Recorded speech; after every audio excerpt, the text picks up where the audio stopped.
At the beginning of 2020, I had been wrestling with a vocal disorder for a couple of years. It had progressed to the point where it hurt to speak and it hurt to sing. And as a result of that, I had to take a step back from leading worship in order to pursue vocal therapy. And I wasn't even sure vocal therapy was going to work. And that was really hard for me as a singer because it's my joy, it's my passion to lead people in worship. And I was no longer able to do that. Then in February, I found out that my dad was sick, and we found out that his cancer was back. I flew out to California to be with my sister to help her make some tough decisions. I found out while we were there that his cancer had progressed past any treatment, and so we were looking at 2 to 3 months. So I helped my sister move him into a hospice home to take care of him during that time. In March, I found out that my stepmom was also ill, which was quite a surprise to me.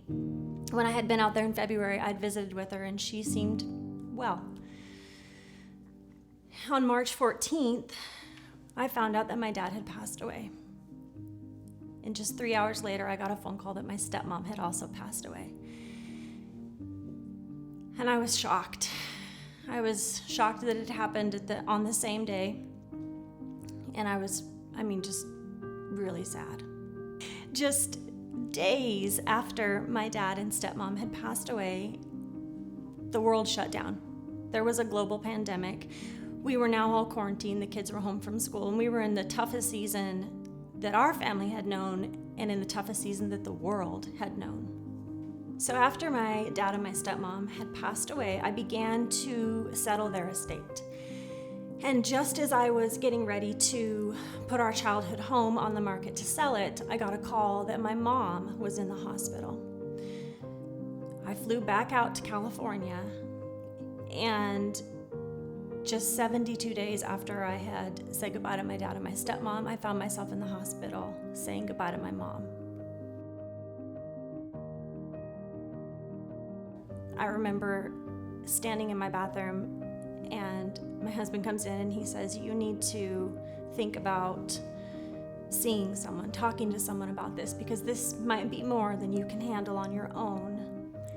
And in that moment, I instantly agreed with him. I knew that this was not something that I would be able to process through on my own. So I decided to see a therapist. And when I got home from California, I made it non-negotiable for me to be in my therapist's office for 1 hour a week, every week for many months.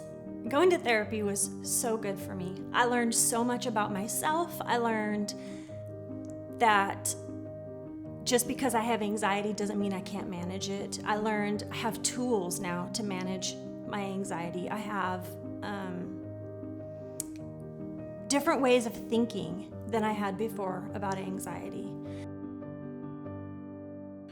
I think for me, the biggest breakthrough moment would be when I realized that I was not alone, that I didn't have to keep a secret of having anxiety, and knowing that other people also deal with it lifts the shame of having anxiety or having a mental health issue.